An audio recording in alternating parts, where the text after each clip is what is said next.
still feeling your back more than your glutes and hamstrings when you do the RDL, then it's most likely that you're doing it wrong. In this video, I am going to show you how to perfect the RDL and to make sure that you're activating the right muscles like your hamstrings and your glutes, which is one of the best exercises for strength and flexibility. Do you look like this? And you want to look more like this? Then keep watching. Having been a personal trainer for 11 years, I have come across this problem more than I have changed my knickers.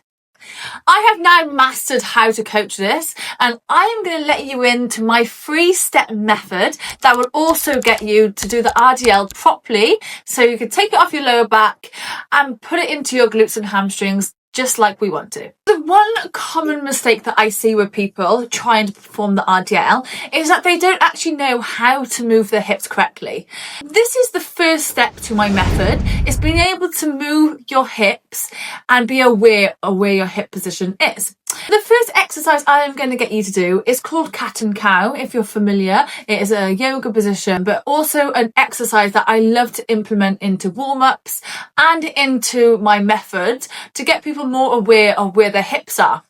In this position, you're going to start in an all-four position with your hands underneath your shoulders and your knees underneath your hips. You're going to bring your gaze up and you're going to stick your bum out while dropping your chest to the floor and at the same time squeezing your shoulder blades back. So this is called the cat position, and this is the position we want to be in when we are doing an RDL.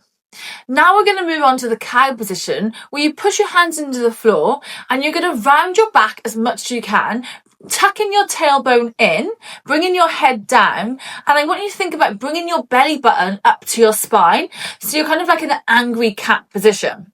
Also known as happy cat, sad cat, this is the sad cat part. Now dropping your chest back down, going back into the cat position, also known as the happy cat. You're sticking your hips out, you're dropping your chest, you're squeezing your shoulder blades back.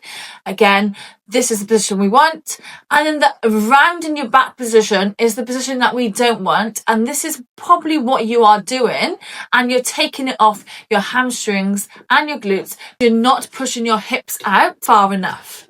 So you want to be able to perfect this move before going on to anything else. If you are struggling with this basic move, then you need to practice it over and over again. Maybe take videos of yourself doing it and seeing if you're in the right position before going on and trying the RDL with weights. So this is the first exercise that you want to be doing to make sure you are more aware of where your hips are and to make sure that you know how it feels to be in the right position, which is your cat position, and then the wrong position, which is the cow position. My second part of my method. This one is again working on your hips and becoming more aware of which position you need to be in when you're in the RDL. So you're going to stand by a wall. You can take a little step forward so you can touch the wall with your bum. Now in this position, you're just going to soften your knees. Your feet are facing forward. You can place your hands on your hips if you prefer, or across your chest. Now you're just going to try and touch the wall with your bum. So I want you to really drive your hips back, keep your knees slightly bent, and you're just bending over in this position. Once you've done that, I want you to stand up and I want you to think about squeezing your glutes, squeezing your core at the top of the move. Now, if you can't touch the wall with your bum, maybe you need to come closer to the wall because maybe you stepped a bit too far. And I want you to try again. So we're going to bend over, touch the wall with your bum, and then stand up. This is a really good exercise to do so you know how far you need to push your hips back in order to touch the wall. This is the position you want to be in when you are doing it with some dumbbells or a barbell, and just focusing on that stretch in your hamstring.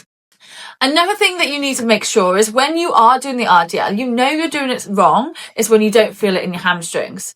And a good cue to do is to do this wall exercise. So pushing your hips back and just go bending over until you feel that stretch in your hamstrings. Once you feel that stretch, that's when you stand up.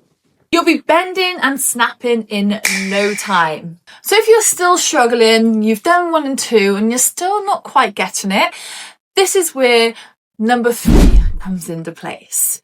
So you're going to grab a stick You're going to bring it behind your back. You're going to place your one hand on your head, grabbing the top of the stick. And then with your other hand, you're going to place it on your lower back, making sure that your point on your head and your point on your lower back stays in the same place the whole time. Now, in this position, you're going to do the RDL, but you're going to make sure that you keep your hand on your head and your hand on your lower back at all times while bending over into the RDL. So you're going to drive your hips back, soft knees, and see what happens to the stick. Now, if you're doing it correctly, it should look like this. You see how my hips are back, I'm keeping 2 points onto the stick, my chin is down, and I'm feeling my hamstrings and my glutes. Now, if you do it wrong, you'll notice that one of your hands will come off the points, and that tends to happen when you bring your pelvic bone under. So this is a really good exercise to do to become more aware of where your body is in this RDL position, and you can keep practicing doing this over and over again until you finally are able to keep both points on the stick. And there we have it. That is my 3-step method on how to achieve the RDL.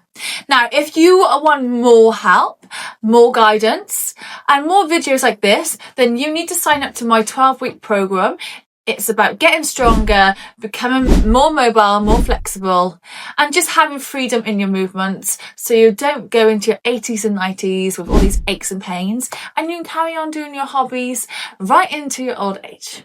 The link is below, and YouTube is probably going to give you a very good suggestion, so I suggest that you watch it for more gains.